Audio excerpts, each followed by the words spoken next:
press conference, if we could all be seated. We're about to start. If we could all be seated, please.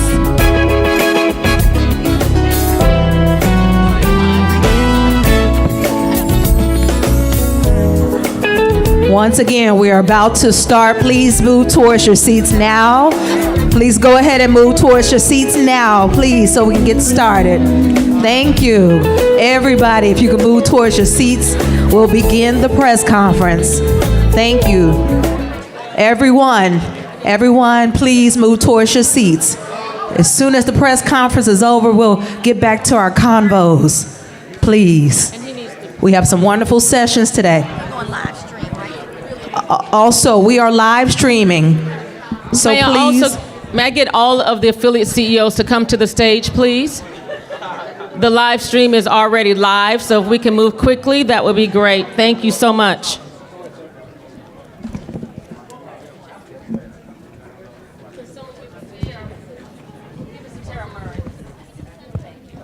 May I get all the affiliate CEOs who would like to come and stand? That would be great. If you do not or opt out, that's fine as well.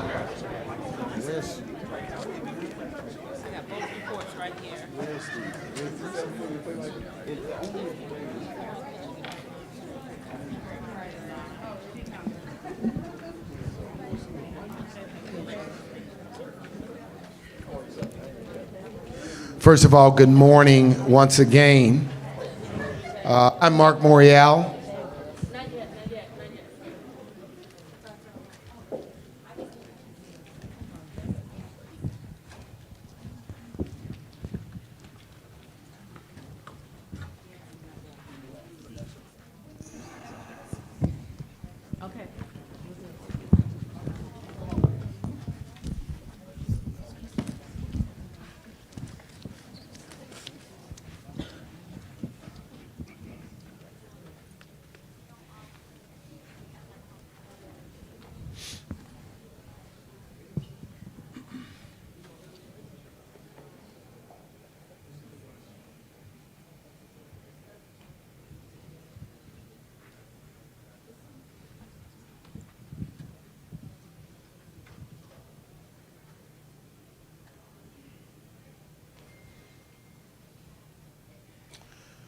I'm Mark Morial, and this morning we're at the National Urban League's Empowerment Summit in Washington, D.C. I want to thank all of the members of the media who've joined us by live stream, as well as those across the nation who may be following by live stream.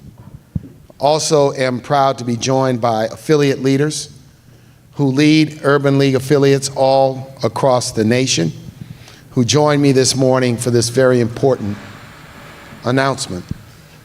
Now, we cannot forget that moment when we saw the murder of George Floyd unfolding before our own eyes.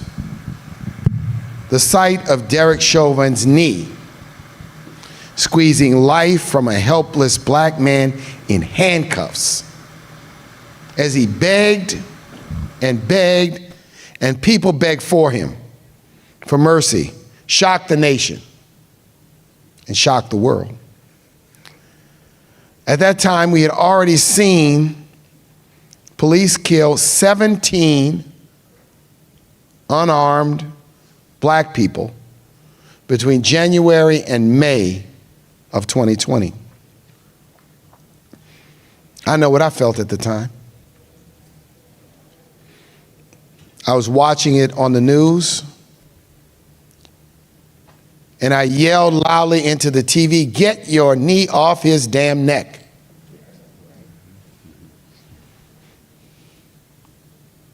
Now let me tell you about the reaction of someone else.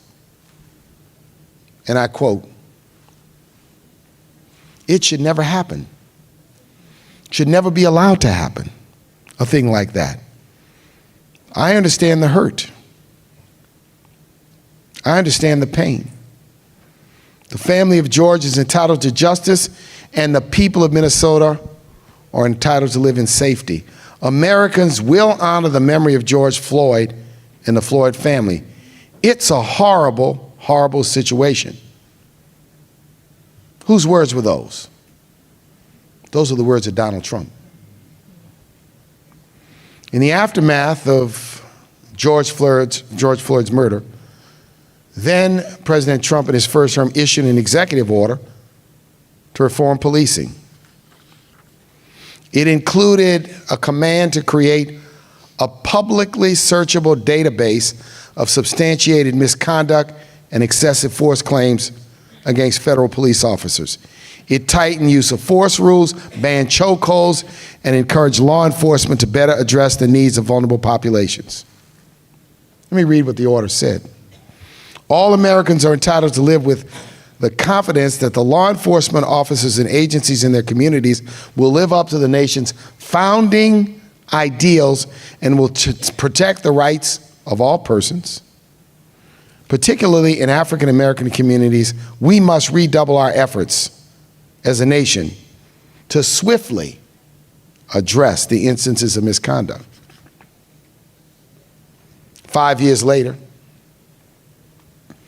the same Donald Trump, now in the Oval Office, that commitment to accountability has dried up. That commitment to accountability has been reversed with a vengeance. Last month, a new executive order which unleashed violent police, and can you imagine that he has supporters, urging him to pardon George Floyd's murderer. At this moment, we issue this report because the question has to be asked, did we seize that moment to build a lasting movement, or did we squander the chance for transformative change?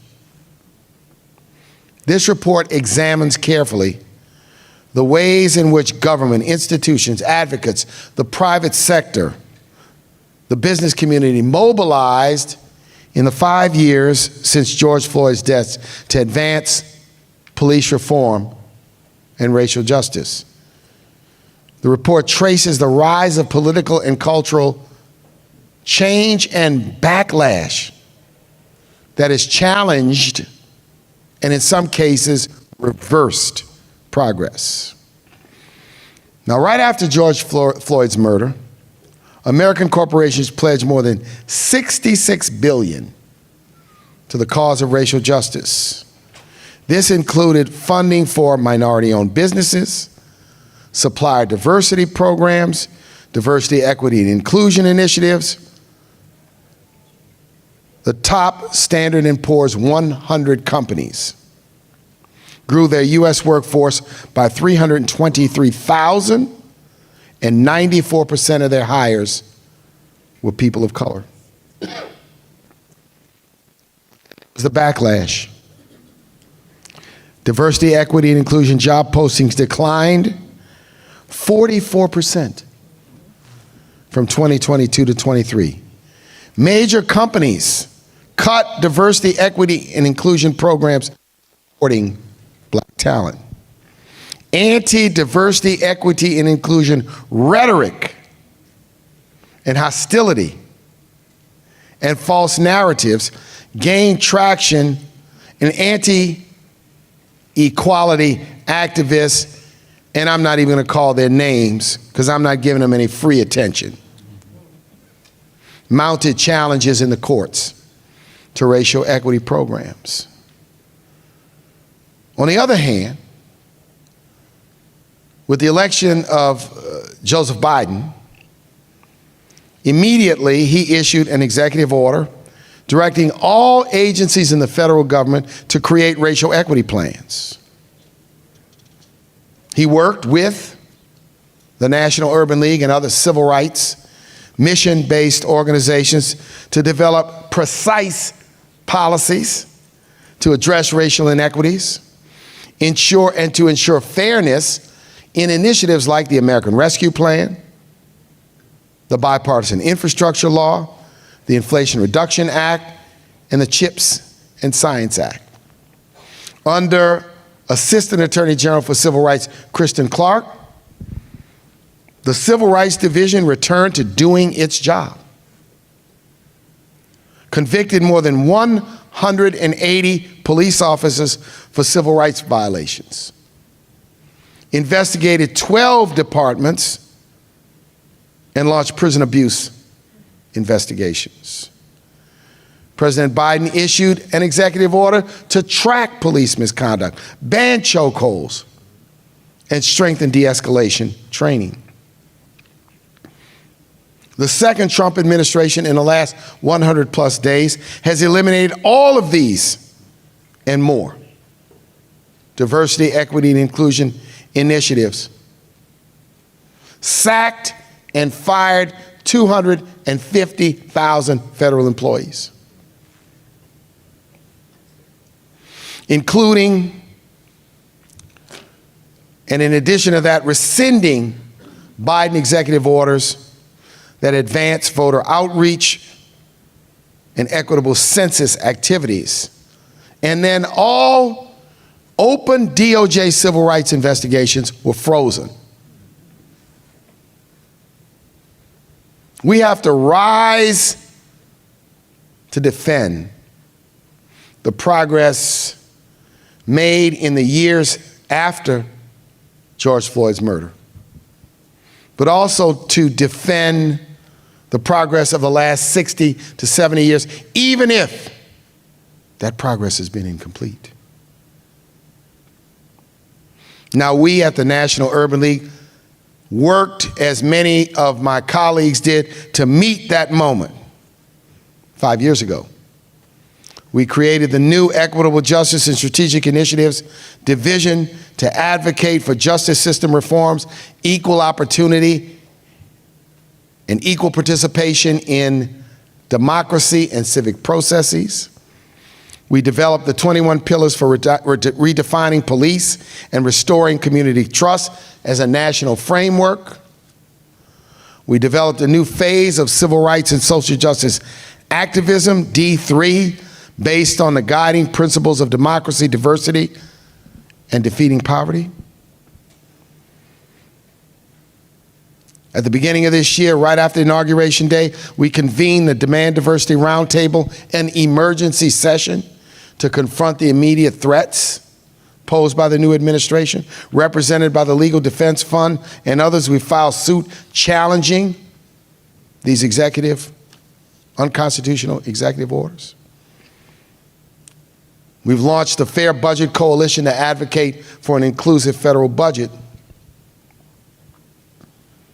Today, we release this report ahead of May 25th because we want the nation to know, as we ask, was this a moment or a movement? Some are determined to make it a moment. We are determined that it has to be a movement. And even as the dark clouds, as the overhang of headwinds, the angry rhetoric, and the powerful policies of the new regime have taken hold, we will not give in. We will not give up. We will not yield. We will not bend our backs, and we will not bend our knees. We will stand up as an Urban League movement and as a generation of leaders who've been called to the field and to the playing field of civil rights and social justice on the shoulders of others and on the backs of the hard work of those who've come before us. What does this report say? That there was an important series of steps in the right direction when it comes to police reform and public safety. Many states, many cities, police departments, the Justice Department, advocates advocated long and hard for meaningful change. But that change is incomplete and not permanent, as now the forces seek to turn it back. When it comes to corporate commitments, the headlines have been replete with those that have stepped back, those that have put their head in the hole like the proverbial ostrich. I feel like some of them need to get on the yellow brick road. Go down there and see the wizard. And do as the mighty lion did, right? He just asked for a badge of courage. Sometimes when you see King Kong, Godzilla, Freddy Krueger, you got to stand up to him. The same way David stood up to Goliath. Preach it, preach it. The same way we stood up. The same way John Lewis stood up on that bridge. Same way they went into Washington in 1963. The same way I'm confident all of my colleagues do every day in the trenches in their communities. So we have to stand up. On the other hand, there have been those American companies who have said we will stand up for diversity, equity, and inclusion.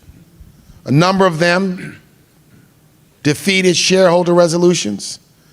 Some of them have made statements. Some of them have made adjustments. But some leaders have been clear that they're not going to be intimidated, and that diversity, equity, and inclusion is essential. So those that stand up, I applaud them. Those that don't want to stand up, I want to walk down the yellow brick road with them. Because everyone knows that in an America today, where the workforce of tomorrow will be half white, half non-white, and majority women, that diversity, equity, and inclusion is not a choice, it's a must. And you can get caught up in nomenclature, terminology, what do you want to call it, but at the bottom line, it's a value proposition of equal opportunity. It's a value proposition of everyone having a chance. Everyone having a fair and equal chance for the job, to go to the school, for the scholarship, for the business opportunity, for the loan, fair opportunity. We don't want nothing special, but we don't want a knee on our neck either. So in this moment, we're standing strong, and we continue to call on this nation to live up to its ideals. E pluribus unum, equal protection of the laws. My country, 'tis of thee, sweet land of liberty, of thee I sing. Stand up for these values. And that's why we've issued this report, to inform this conversation and discussion. On our website is the full report, along with an appendix of resources, information, reports, specifics, and details, because we want to inform a conversation going forward. I want to applaud these leaders on this stage. This generation of Urban League affiliate CEOs, I get a chance to visit their communities. I get a chance to see what they're doing. I get a chance to see how people in their communities react to them. So we're here today unified. We're here today united, that we're going to continue to work and continue to fight. Someone said, you know, they may target you. Someone said, you know, they may take a few dollars away from you, and they have. That's not what's important. I am not, and we are not for sale. We are not for sale. We know we have to continue to do what we have to do. But in this moment, we are going to stand up. Later this afternoon, I want everyone to know, we'll release an additional report. It's a plan called the Main Street Tax Initiative. Let me create a little context. In addition to this, right now, one of the most crucial issues facing the country is this fiscal plan, budget and tax plan, that's being steamrolled through the Congress. That plan is damaging and injurious. I'll give you a little factoid, very important factoid. There are 900 billionaires in the United States of America. There are 350 million people. Those 900 billionaires combined have twice as much wealth as the 150 million people who are on the bottom of the American economy. Can you imagine that 900 people have more wealth, times 2, than 150 million people? We'll talk more about that this afternoon, and I'll just close by saying the Urban League can't be silent to watch innocent families being tossed out of Head Start centers. The Urban League movement can't be silent to watch seniors who depend on Medicaid to pay so that they have a safe, clean nursing home to stay in, get pushed, in some cases, into oblivion and nowhere. The Urban League movement is not going to be silent while people who've been laid off from their jobs, now 250,000 federal workers, don't have the SNAP program to tide them over so their families can eat. The Urban League movement is not going to be tired, not going to be silent, while the Minority Business Development Agency, founded by a great urban leaguer by the name of Bob Brown, later led by another urban league leader by the name of Don Cravens, gets shut down, marginalized, and mothballed. The urban league movement is not going to be silent while people seek to twist the concept of merit into what it isn't. What merit means and what diversity, equity, inclusion mean is give everybody with merit a chance. Merit and diversity, equity, and inclusion go together. They go together like red beans and rice, like macaroni and cheese, like if you're a New Yorker, like mustard on a hot dog. They go together. We say we have merit, we have talent, we just want the chance. Don't let people twist the logic. Don't let them create a smear campaign, a smoke screen, a diversionary tactic that somehow all of this is about you want a special chance. You don't want a special chance, you want a fair chance.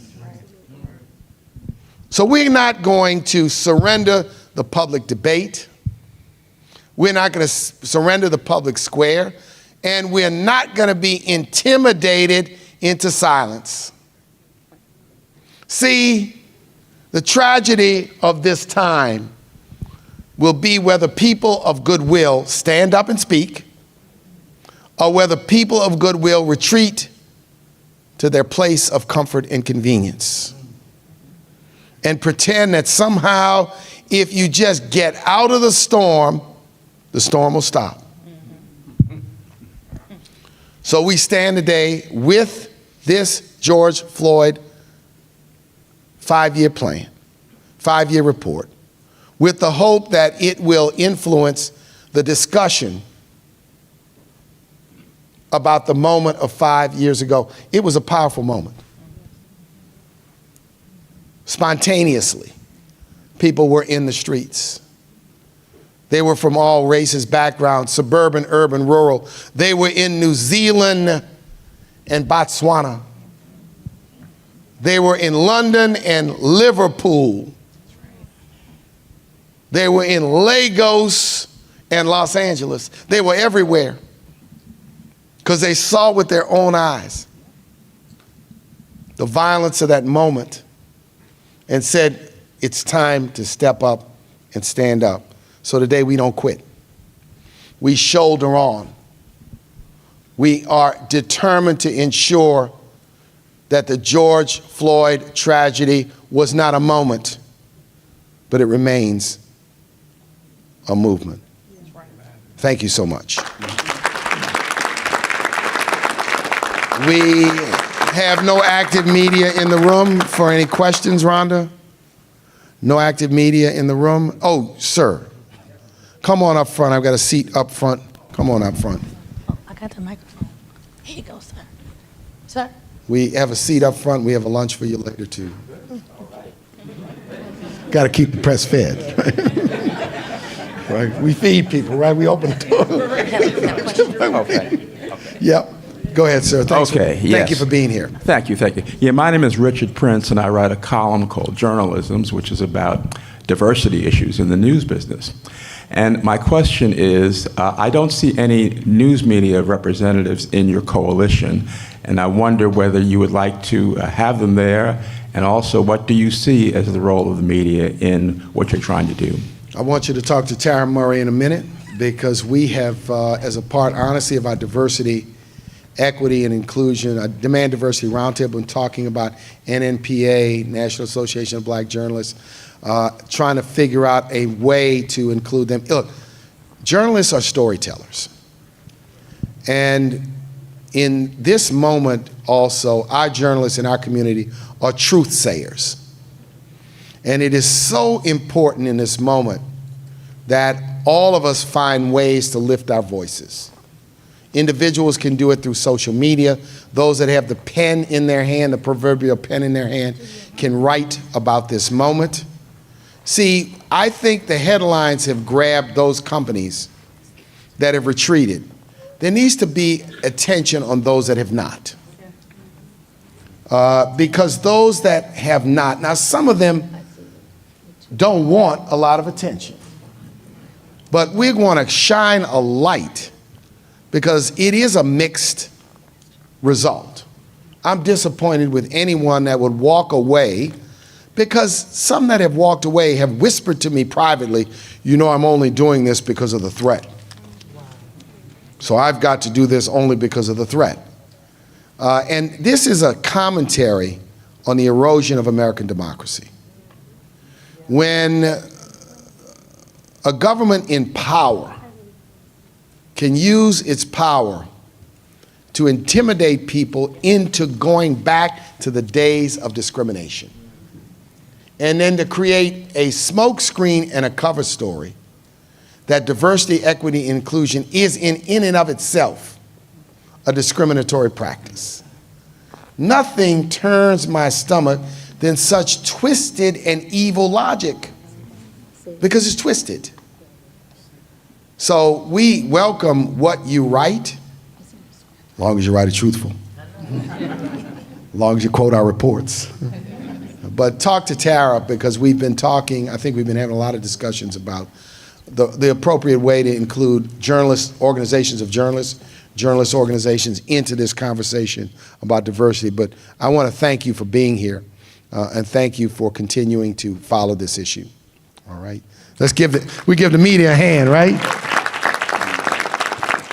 And this is it. So, colleagues, thank you all again for what you all do.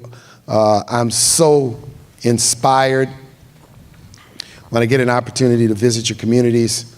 I tell the staff all the time, I wish I could ride them on my shoulder so they could all come in to see the work you're doing, to meet your team, meet your staff, meet your volunteers, and meet your boards, and get an opportunity to see.